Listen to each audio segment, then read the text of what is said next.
لا حول ولا قوة إلا بالله العلي العظيم. اعوذ باللہ من الشیطان اللعین الرجیم. بسم اللہ الرحمن الرحیم. الحمد للہ والصلاة علی اہلہ. رب اشرح لی صدری ویسر لی امری واحلل عقدۃ من لسانی یفقہوا قولی. اما بعد. اعزائے گرامی، سورہ مومنون کی تفسیر کے بارے میں گفتگو ہو رہی ہے آپ کے سامنے. کل میں نے آپ کے سامنے مومنون کے بارے میں تذکرہ کیا تھا کہ پہلی آیہ کریمہ ہے قد افلح المومنون، بے شک بے تحقیق مومنون کامیاب ہیں، مومنین کامیاب ہیں. تو اب دیکھنا یہ ہے کہ ایمان کے بارے میں روایات میں کس طریقے گفتگو کی گئی ہے، حقیقت ایمان کیا ہے، حقیقی مومن کیسے انسان بن سکتا ہے. دعویٰ کرنا اور ہوا کرتا ہے اور دعویٰ کے ساتھ جو ہے عملی جامہ پہنانا اور ہوا کرتا ہے. تو ہمیں قدم آگے بڑھانا چاہیے تاکہ ہم حقیقی مومن بن سکیں.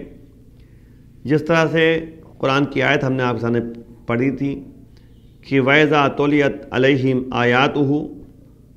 آیاتُهُ زَادَتْهُمْ ایمانا. جب ان کے لیے تلاوت، ایسے مومنین ہوتے ہیں، ایسے اللہ والے ہوتے ہیں، جب ان کے لیے قرآن کی آیتوں کی تلاوت ہوتی ہے تو ان کے ایمان میں اضافہ ہوتا ہے. تو ظاہر سی بات ہے کہ ہمیں اپنے ایمان کو اسٹیپ بائی اسٹیپ آگے بڑھانا ہے. ورنہ یاد رکھیے کہ جس طرح سے ہم نے آپ کو بتایا کہ جناب سلمان فارسی 10ویں درجے فائز تھے، کوئی 8ویں درجے فائز ہے، کوئی 7ویں درجے فائز ہے، کوئی 9ویں درجے فائز ہے. تو ہم اپنے کو پرکھیں کہ ہم کس درجے پر فائز ہیں، ہم کون سے درجے پہ جو ہے ایمان کے ہیں. آپ غور کریں کہ پرکھنے کی ضرورت ہے. اسی لیے مولا نے فرمایا کہ حاسبوا قبل ان تحاسبوا، اپنا محاسبہ خود کرو اس سے پہلے کہ تمہارا حساب و کتاب لیا جائے. تو ہمیں خود پرکھنا ہے. نہج البلاغہ میں مولا کائنات سے سوال کیا گیا، سئل عن الایمان، ایمان کے بارے میں مولا کائنات سے سوال کیا گیا، پوچھا گیا ایمان کیا ہے. فقال علیہ السلام، تو مولا نے فرمایا کہ الایمان علی 4 دعائم شعب، یعنی 4 ستون پہ ایمان قائم ہے. یعنی ایمان کے 4 ستون ہیں. ایمان جو ہے 4 ستون پر کھڑا ہوا ہے، سمجھ لیجیے. یعنی ایمان کے 4 ستون ہیں، 4 گروہ ہیں، 4 چیزیں ہیں.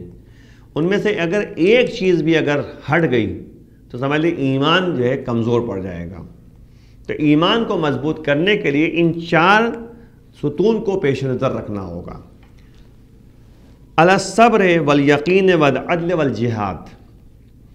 مولا فرما رہے ہیں کہ یہ ایمان 4 چیزوں پہ ڈیپینڈ ہے، 4 ستون پہ قائم ہے. ایک صبر ہے، ایک یقین ہے، ایک عدل ہے اور ایک جہاد ہے. پھر جو ہے صبر کیا چیز ہے، یقین کیا ہے، ان 4 چیزوں کے بارے میں مولا ایک ایک کر کے تذکرہ کر رہے ہیں. مولا فرما رہے ہیں کہ وَالصَّبْرُ مِنْهَا عَلَىٰ 4 شُعَب. مولا فرما رہے ہیں کہ صبر جو ہے ان میں سے 4 میں سے صبر جو ہے وہ 4 شعبے اور 4 گروہ پر قائم ہے. یعنی 4 گروہ صبر کے بھی ہیں. یعنی اگر انسان ایمان حاصل کرنا چاہتا ہے تو یہ 4 ستون جو ہے سامنے ہونا چاہیے. کیا کیا؟ صبر، یقین، عدل اور جہاد. اب جو ہے صبر کیا چیز ہے تو مولا فرما رہے ہیں کہ صبر بھی جو ہے 4 گروہ پر قائم ہے. کیا ہے؟ علی الشوق، ایک شوق ہونا چاہیے، والشفق، خوف ہونا چاہیے، والزہد، اور والترقب، ترقب یعنی انتظار. تو 4 چیزیں جو ہے صبر کے بارے میں بتایا گیا. 4 گروہ ہیں صبر کے. یعنی اگر انسان صابر ہے، صبر کرنے والا ہے، تو وہ اس کے اندر شوق بھی پایا جائے گا، خوف بھی پایا جائے گا، اور زہد بھی پایا جائے گا، اور انتظار بھی پایا جائے گا. اب دیکھیے مولا اس کی تشریح فرما رہے ہیں. وَمَنِ اشْتَاقَ إِلَى الْجَنَّةِ صَلَا عَنِ الشَّهَوَاتِ. اب صبر کا جو پہلا مرحلہ ہے، پہلا گروہ ہے، مولا فرما رہے ہیں کہ من اشتاق فمن اشتاق، جو بھی جو ہے شوق رکھے گا جنت کا، یعنی جنت کا مشتاق اگر کوئی ہے تو صلا عن الشہوات، وہ شہوات اور خواہشات نفسانیہ کو بھلا دے گا، دور رہے گا۔ یعنی یاد رکھیے گا، یہاں پہ ایک جملہ کہہ کے بات کو آگے بڑھاؤں کیونکہ تفصیلی بات پیش نہیں کرنی ہے، بہت سی باتیں ہیں۔ تو مولا فرما رہے ہیں کہ اگر شوق انسان کے اندر پیدا ہو جائے کہ جنت میں جانا ہے، یعنی مشتاق جنت اگر ہے، تو اس کے لیے ضرورت اس کا بات کی ہے کہ شہوات اور خواہشات نفسانیہ سے دور رہے۔ اچھا، خواہشات نفسانیہ بڑی خطرناک چیز ہے۔ شہوات اچھے لوگوں کو جو ہے کہتے ہیں کہ راہ راست سے بھٹکا دیا ہے۔ کبھی انسان کے اندر نیند کی شہوت ہوتی ہے، سو رہا ہے انسان، نماز غائب کر دیا اس نے، نماز انسان کی جو ہے قضا ہو گئی۔ کبھی جو ہے یعنی دولت کا نشہ ہوتا ہے، دولت کی بھوک ہوتی ہے، مال و دولت کی وجہ سے جو ہے انسان اپنے کو جو ہے اس خواہشات میں پڑا رہتا ہے کہ بس کسی طرح مال و دولت اکٹھا کرے، پیسہ ہونا چاہیے اپنے پاس۔ جبکہ جو ہے اسلام نے پیسہ اکٹھا کرنے کو منع نہیں کیا ہے۔ تجارت کیجئے، اچھا کمائیے، لوگوں کی خدمت کیجئے، لوگوں کا جو ہے گدے کی خیال کیجئے، بھائی بھوکے ہیں تو ان کو کھانا کھلائیے، ان کا حق دیجئے، صلہ رحم کیجئے۔ تو یاد رکھیے کہ شہوتیں کبھی جو ہے دولت کی ہوتی ہیں، کبھی خواہشات جو ہے انسان کے لیے جو ہے یعنی حرام چیزوں کو ہوتی ہے، جیسے کوئی شرابی بن گیا تو یہ بھی خواہشات نفسانیہ ہے۔ اور انسان جو ہے یعنی کبھی جو ہے پیسے کا نشہ ہوتا ہے، کبھی شراب کا نشہ ہوتا ہے، کبھی نیند کا نشہ ہوتا ہے، کبھی جو ہے کہتے ہیں کہ دنیا پرستی کا نشہ ہوتا ہے کہ انسان دنیا پرست ہوتا ہے، بس ہر کام جو ہے ہمارے لیے ہو، ہم جو ہے سب سے آگے رہیں، ہم جو ہے کہتے ہیں کہ میرا نام رہے، میرا اقتدار رہے۔ کبھی قدرت کی بھوک ہوتی ہے، شہوت ہوتی ہے نا، اقتدار کی، ہمارا اقتدار ہونا چاہیے، ہم جو ہے کہتے ہیں کہ سب سے آگے رہیں، تو یہ سب میرا نام رہے، میری عزت رہے، میری شہرت رہے، تو یہ سب چیزیں جو ہے بہرحال یعنی شہوتوں سے اس کا تعلق ہے۔ تو وہی کہہ رہے ہیں کہ مولا کہ جو جنت کا مشتاق ہوتا ہے وہ شہوتوں سے جو ہے دور رہتا ہے اور شہوتوں کو بھلا دیتا ہے۔ اور ظاہر سی بات ہے کہ شہوت کی بات آگے تو ایک جملہ کہتا چلوں کہ یہ جو ہے یعنی روایتوں موجود ہیں کہ نبی فرما رہے ہیں کہ ان اخوف ما اخاف علیکم اثنان، دو چیزوں سے میں زیادہ ڈرتا ہوں، ایک ہے اتباع الہوا اور ایک ہے طول العمل، خواہشات نفسانیہ کی پیروی کرنا، اور ایک ہے آرزویں طولانی۔ جب خواہشات نفسانیہ کے انسان پیروی کرے گا تو اللہ کو بھول جائے گا، اور جب طولانی عمل و آرزو ہو، آرزویں طولانی ہوں، لمبی چوڑی آرزویں ہوں، تو انسان آخرت کو بھلا دیتا ہے۔ تو اب ان دونوں چیزوں سے ہمیں یعنی غور فکر کر کے جو ہے اس سے بچنا ہے اور اس سے یعنی اپنے کو سنبھالنا ہے تاکہ خواہشات نفسانیہ کا غلبہ پیدا نہ ہونے پائے۔ اسی لیے آپ دیکھیے مولا فرما رہے ہیں کہ اشجع الناس من غلب ہوا، جو اپنی خواہشات نفسانیہ کو قابو میں کر لے گا وہ بہرحال بہادر ترین شخص ہے، شجاع ترین شخص ہے۔ تو اپنی خواہشات کو کنٹرول میں کرنا یہ مین مسئلہ ہے۔ جلدی سے آپ کے سامنے ومن اشفق من النار اجتنب المحرمات، تو جو جنت کا مشتاق ہوگا وہ خواہشات اور شہوات سے جو ہے دور رہے گا اور خواہشات کو بھلا دے گا، اور جو ہے آگ سے ڈرے گا، خوفزدہ ہوگا، جہنم سے ڈرے گا، اجتنب المحرمات، وہ جو ہے حرام چیزوں سے اجتناب کرے گا، حرام چیزوں سے دور رہے گا۔ تو یاد رکھیے کہ حرام چیزوں سے دور رہنا ہی جہنم سے بچنے کا ایک ذریعہ ہے۔ اسی لیے تو تقویٰ، یہیں پہ بات بیچ آگے کہتا چلو، تقویٰ اسی لیے مولانا نے فرمایا کہ تقویٰ کا مطلب کیا ہوتا ہے؟ پرہیزگاری، یعنی حرام چیزوں سے بچنا اور واجبات کو انجام دینا۔ تو یاد رکھیے گا کہ اگر کوئی شخص حرام چیزوں سے بچ رہا ہے تو وہ جہنم کی آگ سے بچے گا، آگ سے بچے گا۔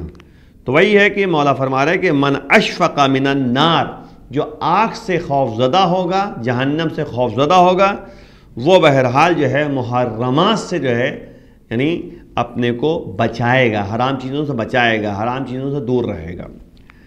ومن زہد فی الدنیا استہان بالمصیبات، وہ جو شخص بھی جو ہے دنیا میں زہد رکھے گا تو مصیبتوں کو ہلکا سمجھے گا، یعنی مصیبتوں کو بہت زیادہ یعنی اہمیت نہیں دے گا بالکل۔ زہد کسے کہتے ہیں؟ زہد کا مطلب ہوتا ہے دنیا سے بیزاری، دنیا سے دور رہنا، دنیا پرستی سے دور رہنا۔ لیکن درمیان میں ایک جملہ کہتا چلوں، زہد کا مطلب یہ نہیں ہے کہ ایک کونے میں بیٹھ کر انسان جو ہے اللہ کی عبادتیں کرتا رہے۔ یاد رکھیے کہ ایک مرتبہ مولا کائنات علی بن ابی طالب علیہ السلام کوفے جب پہنچے ہیں، مدینے سے جب کوفے پہنچے تھے اپنی دور حکومت میں، تو اس کے بعد جو ہے یعنی ایسے ہی جو ہے مسجد کے اندر گئے تو دیکھا کہ بہت سے لوگ ہیں جو مسجد میں بیٹھے ہوئے ہیں۔ تو اس کے بعد جو ہے مولا کائنات نے پوچھا کہ آخر یہ لوگ مسجد میں کیوں بیٹھے ہوئے ہیں؟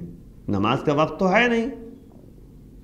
بھائی نماز کا وقت ہوتا کوئی بات نہیں، نماز پڑھ رہے ہیں کوئی بات نہیں، لیکن نماز کا وقت تو ہے نہیں، آخر کیوں بیٹھے ہوئے ہیں؟ تو کچھ لوگوں نے کہا کہ یا امیر المومنین، یہ لوگ جو ہیں اللہ والے ہیں اور یہ مسجد میں بیٹھے رہتے ہیں 24 گھنٹے، تو اللہ کی عبادت کرتے ہیں، اللہ کو یاد کرتے ہیں۔ تو مولانا نے کہا کہ ان کے کھانے پینے کے بندوبست کیسے ہوتا ہے؟ کہا لوگوں نے اگر کھانا دے دیا، نہیں کھایا دیا تو کوئی بات نہیں۔ تو مولانا نے کہا اچھا۔ تو فوراً جو ہے مولا مسجد میں داخل ہوئے اور سب سے کہا کہ اب تم لوگ سب مسجد سے باہر جاؤ، جب عبادت کا وقت ہو اور نماز کا وقت ہو تو مسجد میں آؤ اور اللہ کی عبادت کرو، ورنہ جاؤ کاروبار کرو، اپنا بزنس کرو، اپنی تجارت کرو، کچھ یعنی حاصل کرو۔ تو وہی مسئلہ ہے کہ زہد کا مطلب یہ نہیں ہے کہ انسان ایک جگہ پہ بیٹھا رہے صرف اللہ کو یاد کرتا رہے، بلکہ زہد کا مطلب یہ ہوتا ہے کہ دنیاوی چیزوں کو استعمال کر کے اللہ کو یاد کرنا، یعنی ہر چیز کا ایک معیار ہوتا ہے، طریقے بندگی، طریقے زندگی ہے۔ تو وہی مولا فرما رہے ہیں کہ جو دنیا میں زہد رکھے گا وہ مصیبتوں کو ہلکا سمجھے گا، مصیبتوں کو اہمیت نہیں دے گا۔ اگر مصیبت کوئی آ گئی تو اب اس کو لیے بیٹھا ہوا ہے نہیں، بلکہ اللہ بھروسہ کر کے قدم آگے بڑھانا ہے۔ اگر اسی ایک مصیبت میں پڑا رہے گا تو نتیجے میں جو ہے کبھی بھی ترقی نہیں کر سکتا۔ تو اس لیے ضرورت اس بات کی ہے۔ پھر آگے دیکھیے مولا فرما رہے ہیں کہ وَمَنِ ارْتَقَبَ الْمَوْتِ سَارَعَ إِلَى الْخَيْرَاتِ، جو موت کے انتظار میں رہے گا تو وہ جو ہے خیرات تیزی کرے گا، نیک کام تیزی کرے گا۔ مسارعہ، سارعہ معنی ہوتا ہے تیزی سے، یعنی فَاسْتَبِقُوا الْخَيْرَاتِ۔ مولا نے قرآن میں بھی جو ہے اللہ نے فرمایا ہے کہ فَاسْتَبِقُوا الْخَيْرَاتِ، تم جو ہے نیک کام کے لیے سبقت حاصل کرو۔ تو وہی یہاں پہ جو ہے مولا فرما رہے ہیں کہ جب کوئی شخص جو ہے موت کا انتظار کرے گا، موت کے انتظار میں زندگی بسر کرے گا تو وہ خیرات کی طرف جو ہے تیزی سے آگے بڑھے گا، یعنی نیک کام کی طرف آگے بڑھے گا، سوچے گا جتنی جلدی ہو سکے کار خیر کر لے، انسان عمل صالح انجام دے لے، کیونکہ ظاہر سے بات ہے کہ موت کب آ جائے کسی کو معلوم نہیں ہے۔ اسی لیے جو ہے کہا گیا ہے کہ نماز جب تم پڑھو تو یہ سوچ کر پڑھو تو ہو سکتا ہے یہ تمہاری زندگی کی آخری نماز ہو۔ تو مطلب کہنے کہ ہر وقت انسان کو اللہ کی یاد میں زندگی بسر کرنی چاہیے، تبھی انسان جو ہے قدم آگے بڑھا سکتا ہے، ورنہ انسان کیا ہے بھائی، ظاہر سی بات ہے کہ پیسہ اکٹھا کرتا رہے گا، بینک بیلنس بناتا رہے گا اور نتیجے میں جو ہے لوگوں کے حقوق کو ضائع کرتا رہے گا۔ اس لیے ضرورت اس بات کی کہ ہم موت کو یاد کریں، اور موت ایک ایسی چیز ہے جو بہرحال جو ہے قرآن میں سورہ یعنی جمعہ میں جو ہے ارشاد ہوتا ہے قُلْ إِنَّ الْمَوْتَ الَّذِي تَفِرُّونَ مِنْهُ فَإِنَّهُ مُلَاقِيكُمْ ثُمَّ تُرَدُّونَ إِلَىٰ عَالِمِ الْغَيْبِ وَالشَّهَادَةِ فَيُنَبِّئُكُم بِمَا كُنتُمْ تَعْمَلُونَ۔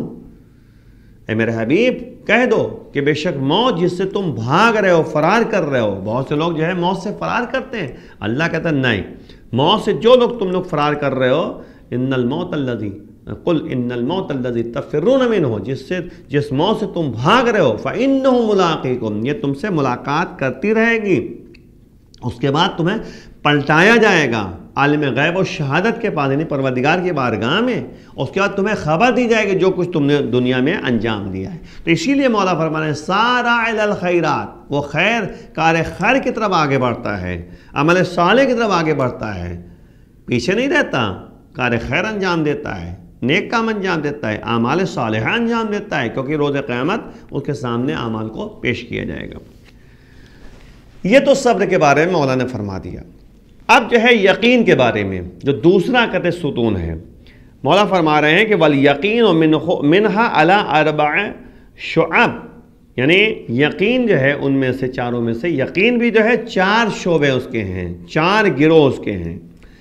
علی تفصیلۃ الفطنہ، یعنی سب سے پہلا شعبہ اور گروہ جو ہے وہ یہ ہے کہ ہوشیاری کی بصیرت۔ دیکھیے ایک ہے بصارت، ایک ہے بصیرت۔ بصیرت اور بصارت میں فرق کیا ہے؟ بصارت یہ ظاہری آنکھیں ہوتی ہیں، بصیرت جو ہے دل کی آنکھیں ہوتی ہیں۔ اور اسی لیے جو ہے روایت موجود ہے کہ جب اللہ نے انسانوں کو 4 آنکھیں دی ہیں، 2 جو ہے یہ ظاہری جس کو بصارت آپ کہہ سکتے ہیں، اور 2 جو ہے دل کی آنکھیں ہیں جس کو بصیرت کہا جاتا ہے۔ تو روایت میں یہ موجود ہے کہ جب اللہ کسی کے ساتھ خیر کرنا چاہتا ہے، کسی کے ساتھ اچھائی کرنا چاہتا ہے، اللہ جب کسی کے ساتھ خیر اور اچھائی کرنا چاہتا ہے تو دل کی آنکھوں کو بھی کھول دیتا ہے، دل کی گہرائیوں سے وہ دیکھنے لگتا ہے۔ تو اس لیے 2 آنکھیں جو ہیں بصارت جسے کہتے ہیں، اور 2 جو ہے بصیرت ہے جو دل کی آنکھیں ہیں۔ تو اس لیے ہم زیادہ سے زیادہ قرآن کی تلاوت کریں، زیادہ سے زیادہ اللہ سے قریب ہوں، اللہ کی یاد میں زندگی بسر کریں گے تو نتیجے میں اللہ دل کی آنکھوں کو کھول دیتا ہے، دل کے گہرائیوں سے انسان تمام چیزوں کو دیکھتا رہتا ہے۔ اور یہ ظاہر سی بات ہے کہ وہ افراد ہوا کرتے ہیں جو اللہ والے ہوا کرتے ہیں، اور یہ ہر ایک کو یہ نتیجہ حاصل نہیں ہوتا۔ جیسے بہلو دانا ہیں، یہ اللہ والے تھے، جابر جوفی ہیں جو اللہ والے تھے، آصف بن برخیہ جو اللہ والے تھے، یہ سب جو ہے اللہ ان کے ساتھ خیر جب کر رہا تھا، نیکی کرنا چاہتا ہے، کسی کے ساتھ بھی، آپ کے ساتھ بھی ہو سکتا ہے، لیکن ضرورت اس بات کی ہے کہ ہم دل کی گہرائیوں سے اللہ کے احکام کو مانیں اور اللہ کے بتائے ہوئے راستے پہ چلیں، اور ہوشیاری کی بصیرت ہمارے اندر پیدا ہو جائے، یعنی ہم بصیرت اپنے اندر پیدا کریں، دل کی گہرائیوں سے جو ہے سوچیں اور اس کے بعد عمل کریں، تو انشاءاللہ اللہ جو ہے واقعاً ہماری مدد کرے گا۔ وَتَأَوُّلِ الْحِکْمَةِ، اور حکمت کی حقیقت رسی، یعنی ہم حکمت کی باتوں کو سمجھیں۔ جب بصیرتیں ہمارے سامنے پیدا ہو جائیں گی، دل کی گہرائیوں سے ہم جو ہے یقین پیدا کریں گے اور دل کی گہرائیوں سے سوچیں گے، قلوب طاہرہ ہمارے اندر پیدا ہو جائے، دل پاک پیدا ہو جائے، تو اس کے نتیجے میں جو ہے ہم یعنی واقعاً جو ہے حکمت والی باتیں جو ہے اپنے اندر پیدا کریں گے۔ انشاءاللہ وقت ملا تو حکمت کی باتیں تفصیل بتائی جائیں گی، لیکن اتنا ذہن میں رکھیے گا کہ نبی آئے تھے، هو الذی بعث فی الامین رسولا منہم یتلو علیہم آیاتہ، پروردگار وہ ہے جو ان کے درمیان نبی بنا کر بھیجتا ہے جو آیات الہیہ کی تلاوت کریں، وَيُزَكِّيهِمْ، اور تزکیہ نفس کریں۔ دیکھا پہلی منزل ہے قرآن کی تلاوت، دوسری منزل ہے تزکیہ نفس۔ جب قرآن کی تلاوت کرے گا انسان تو تزکیہ نفس پیدا ہوگا، دل کی پاکیزگی پیدا ہوگی۔ جب کہ دل کی پاکیزگی پیدا ہو جائے گی، انسان کا دل پاک و پاکیزہ ہوگا، تزکیہ نفس پیدا ہو گیا، تو نتیجے میں جو ہے وَيُعَلِّمُهُمُ الْكِتَابَ وَالْحِکْمَةَ، پھر نبی کا تیسرا جو ہے مشن یہ تھا کہ ان کو جو ہے کتاب و حکمت کی تعلیم دیں۔ تو یاد رکھیے گا دل کی گہرائیوں سے جو ہے حکمت کو ہم حکمت والی باتوں کو سمجھ سکتے ہیں۔ اسی لیے آپ دیکھیے جناب لقمان کو لقمان حکیم کہا گیا ہے، حکمت والی باتیں ان کے اندر پائی جاتی تھیں، دل کے گہرائیوں سے جو ہے انہوں نے جو ہے تمام چیزوں کو سمجھنے کے کچھ بصیرت ان کے اندر پائی جاتی۔ تو وہی مسئلہ ہے کہ اللہ جو ہے ان کو اللہ نے ان کو نوازا تھا، تو ایسے اگر ہم چاہیں تو اللہ والے بن سکتے ہیں۔ بہرحال جو ہے جلدی سے وَمَوْعِظَةُ الْعِبْرَةِ، اور تیسری بات یقین کے لیے، تیسرا گروہ جو ہے یقین کے لیے یہ ہے کہ عبرت، ہم واعظ و نصیحت حاصل کریں، عبرت حاصل کریں۔ عبرت کا مطلب کیا ہوا؟ جو ماقبل جو افراد اس دنیا سے چلے گئے ہیں یا اس دنیا میں ہیں، ان سے عبرت حاصل کریں، ان سے وعظ و نصیحت حاصل کریں۔ اور وسنت الاولین، اور چوتھی بات یہ ہے کہ جو ماسلف افراد ہیں، جو اولین، جو جن کا تذکرہ جو ہے یعنی قرآن میں بھی ہے اور اس سے پہلے جو افراد گزر گئے ہیں، ان کی سنت، ان کی روش کو اپنائیں۔ جیسے جناب لقمان حکیم ہیں، ان کی روش کو اپنائیں جو قرآن میں تذکرہ موجود ہے۔ قرآن نے بھی جو ہے بہرحال جو ہے متوجہ کیا ہے، کبھی کہا کہ جناب نوح کو یاد کرو، جناب لوط کو یاد کرو، ہے نا، تمام انبیاء کو یاد کر متوجہ کیا ہے تاکہ ہم ان کے زمانے کے حالات کو دیکھ کر عبرت حاصل کریں اور اس کے بعد ان کی یعنی روش کو اپنائیں، طریقہ اپنائیں۔ اسی لیے جو ہے کہتے ہیں یہاں پر آگے مولا تشریح فرما رہے ہیں کہ فمن تبصرت الفتنہ من تبصرہ الفتنہ تبینت لہ الحکمہ، فمن تبصرہ الفتنہ، جس کے لیے جو ہے یعنی واقعاً جو ہے بصیرت کی ہوشیاری پیدا ہو جائے، ہوشیار ہو جائے انسان، فتنہ یعنی ہوشیاری، اور واقعاً جو ہے انسان عقل مندی سے کام کرے، ذہانت سے کام کرے، تو اس کو کہتے ہیں فتنہ۔ فا اور تا سے ہے فتنہ۔ فتنہ معنی ہوتا ہے ہوشیاری، ذہانت، عقل مندی۔ تو یعنی انسان اگر جو ہے بصیرت کے ساتھ ہوشیاری سے کام کرے تو تبین لہ الحکمہ، تو اس کے لیے حکمت جو ہے واضح ہو جائے گی، حکمت والی باتیں خود بخود جو ہے عیاں اور روشن ہو جائیں گی اس کے لیے۔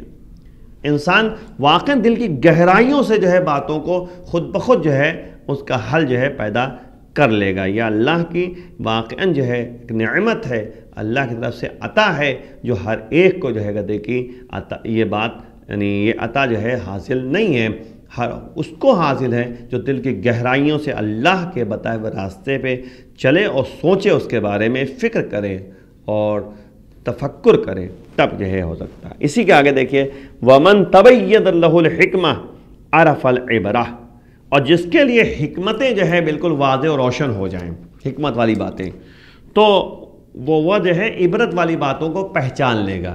عبرت حاصل کرنا، کہتے نہیں اس سے عبرت حاصل کرو، یعنی اب ہمیں ما سلف اور ما قبل جو ہے قوم اور یعنی انبیاء اور اولیاء اور اوصیاء اور صالحین اور جو افراد بھی اس دنیا سے گزر گئے ہیں اور اس دنیا میں جو موجود ہیں، ان سے ہم عبرت حاصل کریں، لیکن حکمت جب پیدا ہو جائے تب۔ ورنہ کیا ہوتا ہے، انسان وقت کبھی کبھی ہوتا ہے نظر انداز کر دیتا ہے، نہیں، نظر انداز نہ کرے، بلکہ جو ہے اس کے لیے ضرورت اس بات کی ہے کہ حکمت والی باتوں کو جو ہے اس کے یعنی اندر جب پیدا ہو جائیں گی تو وہ عبرت حاصل کرے گا اور پہچان لے گا۔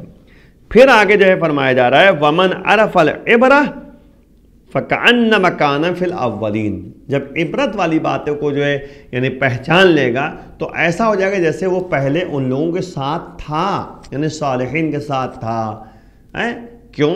کیونکہ جب ان کی طرح سے جو ہے عمل انجام دے گا اور ان کی باتوں سے عبرت حاصل کرے گا اور وہ اچھائیوں اور سچائیوں کو پیش نظر رکھے گا، تو پھر ایسا ہو جائے گا جیسے ان کے ساتھ ہے، ان کے درمیان ہے۔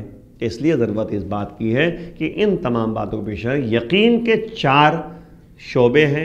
پہلی بات ہے کہ ہوشیاری کی بصیرت پیدا ہو ہمارے اندر، دوسری بات یہ ہے کہ حکمت کی حقیقت ہمارے سامنے آ جائے، اور تیسری بات ہے کہ عبرت والی باتوں سے جو ہے ہمیں واعظ و نصیحت حاصل کرنی ہے، اور چوتھی بات یہ ہے کہ ہم پہلے والے جو گزر گئے ہیں ان کی سنت، ان کی روش کو ہم اپنائیں تاکہ اس کے ذریعے جو ہے ہم یعنی صحیح معنوں میں صحیح راستے پر چلیں۔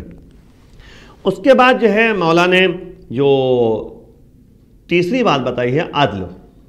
ایمان کے 4 ستون ہیں، ایک صبر، ایک یقین اور ایک عدل۔ عدل یہ ہے اس کے بھی 4 شعبے ہیں، 4 گروہ ہیں۔ والعدل منہا علی 4 شعب، 4 شعبے ہیں، 4 گروہ ہیں۔ علی غایث الفہم، پہلی بات یہ ہے عدل کے بارے میں کہ گہرائیوں سے جو ہے فہم حاصل کرے، دیکھیں غائص مانے وہی غواص سے نکلا ہے، جو سمندر کے اندر جو ہے یعنی موتی حاصل کرنے کے لیے یعنی ڈبکی لگاتا ہے، اسے غواص کہتے ہیں۔ تو وہی غائص الفہم، یعنی دل کی گہرائیوں سے جو ہے یعنی تہ تک جو ہے انسان پہنچے اور اپنی فہم، اپنی سوچ کو، اپنی سمجھ کو جو ہے وہ تہ تک پہنچائے۔ یعنی اگر کوئی مسئلہ اس کے سامنے آئے تو پہلے وہ تہ تک پہنچے، سمجھے، تب فیصلے کے لیے قدم آگے بڑھائے۔ ایسا نہیں ہوتا کہ جو ہے انسان ظاہری طور پہ دیکھ لیا اور فیصلہ کر دیا اٹھا کر، نہیں، کبھی کبھی جو ہے ظاہری چیزیں جو ہیں وہ حقیقت نہیں ہوا کرتی۔ وہی جو ہے مولا فرماتے ہیں وغور العلم، علم کی گہرائی تک پہنچے، یعنی سمجھ اور فہم کو تہ تک پہنچائے۔ اور دوسری بات مولا فرما رہے ہیں کہ یعنی غور العلم، یعنی علم کی گہرائی اس کے اندر پیدا ہونا چاہیے، معلومات صحیح طریقے سے حاصل کرے، تمام جوانب کو دیکھیں۔ یہ مطلب نہیں کہ ظاہری طور پہ جو ہے جو دیکھ لیا بس فیصلہ کر لیا ہو گیا کام، نہیں۔ اس کے بعد جو ہے ظہرت الحکم، اور حکم کو یعنی عیاں کرے، روشن کرے۔ اور اس کے بعد رساخت الحکم، جب حکم کو روشن کرے گا، ظاہر کرے گا، اس کے بعد جو ہے یعنی رساخت الحلم، اور اپنے اندر حلم رسوخ پیدا کرے گا۔ یعنی حلم مانے کیا ہوتا ہے؟ جذبات میں فیصلہ نہ کرنا، سوچ سمجھ کے جو ہے فیصلہ کرنا، غصے سے فیصلہ نہ کرنا، غضبناک نہ ہونا، تو حلم رسوخ پیدا کرے گا۔ تو چار چیزیں جو ہے عدل ہیں، عدل کے لیے چار چیزیں ہیں، چار گروہ ہیں۔ ایک یہ ہے کہ تہ تک جو ہے پہنچے، اپنی فہم کو پہنچائے، تہ کی گہرائی تک جو ہے علم حاصل کرے، اور اس کے بعد جو ہے انسان جو ہے حکم کو ظاہر کرے، اور اس کے بعد علم کے ساتھ فیصلہ کرے۔ یعنی یہ چار چیزیں ہوں گے۔ اسی کو مولا واضح کر رہے ہیں کہ فمن فہم علم غور العلم، جو واقعاً جو ہے سمجھے گا، تہ تک سمجھے گا، گہرائی تک سمجھے گا، اس کے اندر علم جو ہے ایک دم یعنی صحیح معنوں میں جو ہے علم حاصل کرے گا، اور صحیح معنوں میں جو ہے گہرائی تک جو ہے علم اس کے اندر حاصل ہو جائے گی، یعنی علم جو ہے حاصل کر لے گا۔ یعنی جیسے ہوتا نہیں کہ سمندر کے اندر انسان گھسا تو موتی حاصل کرے گا، ویسے یہی ہے کہ اپنی سمجھ اور اپنی فہم کو جو ہے تہ تک پہنچائے گا، تو پھر علم کی گہرائی اس کے سامنے آ جائے گی، تمام جوانب کو دیکھے، تمام حالات کو دیکھے، اس کے بعد فیصلہ کریں۔ وَمَنْ عَلِمَ غَوْرَ الْعِلْمِ صَدَرَ عَنْ شَرَائِعِ الْحُکْمِ، اور جس کے اندر جو ہے علم گہرائی تک پہنچ جائے، یعنی علم کی گہرائی کو اگر کوئی حاصل کر لے گا تو اس کے لیے جو ہے واقعاً حکم، صحیح حکم جو ہے، صحیح شریعت جو ہے اس سے صادر ہوگی۔ یہ نہیں ہوگا کہ انسان بس ایسے ہی جو ہے فیصلہ کر کے چھوڑ دے، نہیں، بلکہ علم کی گہرائی کے نتیجے میں جو ہے وہ فیصلہ کرے گا۔ ورنہ آپ دیکھیے مولا کے فیصلوں کو اگر پیش نظر رکھیے، کس طریقے سے مولا نے فیصلہ کیا ہے۔ بہرحال جو ہے یعنی انشاءاللہ وقت ملا تو میں آپ کے سامنے مولا کے فیصلوں کو بھی جو ہے متوجہ کروں گا، کیونکہ مولا جو ہے یعنی جب بھی عدل و انصاف سے فیصلہ کرتے تھے ان تمام جوانب کو دیکھتے تھے اور اس کے بعد فیصلہ کرتے تھے۔ پھر مولا فرما رہے وَمَنْ حَلُمَ لَمْ يُفَرِّطْ فِي أَمْرِهِ، اور جس کے اندر جو ہے حلم پیدا ہو جائے گا۔ حلم مانے کیا ہوتا ہے؟ جذبات میں فیصلہ نہ کرنا۔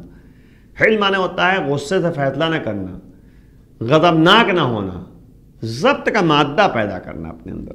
اور مولا کے اندر یہ بات تھی، جو 4 سال چند مہینے مولا نے تقریباً 5 سال حکومت کی ہے، 4 سال کچھ مہینے یعنی تقریباً جو ہے 5 سال حکومت کی ہے، تو اس میں آپ دیکھیے عدل و انصاف سے کس طریقے سے مولا نے جو حکومت کی ہے اور فیصلہ کیا ہے، سوچ سمجھ کے فیصلہ کیا ہے۔ لم یفرط فی امرہ، اور جس کے اندر حلم پیدا ہو جائے گا اور حلم کے ساتھ جو ہے اگر فیصلہ کرے گا تو کبھی اپنے حکم میں جو ہے تفریط نہیں کرے گا۔ تفریط کہتے ہیں کم روی، یعنی کبھی جو ہے کسی کا حق ضائع نہیں کرے گا۔ وَعَاشَ فِي النَّاسِ حَمِیدًا، اور وہ جو ہے لوگوں کے درمیان جو ہے جو زندگی بسر کرے گا تو لوگ اس کو قابل حمد سمجھیں گے اور اس کی جو ہے حمد و ثنا ہوگی، اور باقاعدہ جو ہے کہتے ہیں کہ اس کو یعنی سمجھا جائے گا کہ وہ جو ہے اللہ والا ہے، اور اس کی تعریف کی جائے گی کہ واقعاً جو ہے مولا نے صحیح فیصلہ کیا۔ آپ دیکھیے وہی فیصلہ آپ کے سامنے بات آگے کہتا چلوں کہ مولا کے سامنے ایک شخص کو لایا گیا جو واقعاً چوری اس نے کی تھی، واقعاً چوری کی تھی۔ تو اس کو جب لایا گیا تو تمام جوانب کو مولا نے دیکھا، گواہ بھی سامنے، سب کچھ سامنے، اگرچہ یہ مولا کا چاہنے والا تھا، لیکن مولا نے جو ہے کیونکہ عدل و انصاف سے کام کرنا تھا نا، جذبات میں تھوڑی نا کام کرنا تھا، مولا نے جو ہے جب تمام جوانب کو دیکھ لیا، گہرائی تک جو ہے تہ تک پہنچ گئے، اس کے بعد مولا نے حلم کا سہارا لے کر، یعنی جذبات کا سہارا نہیں لیا ہے، بلکہ مولا نے جو ہے سوچ سمجھ کے اور تہ تک پہنچنے کے بعد جو ہے فیصلہ لیا، اس کے بعد ان کی انگلیاں کاٹ دی۔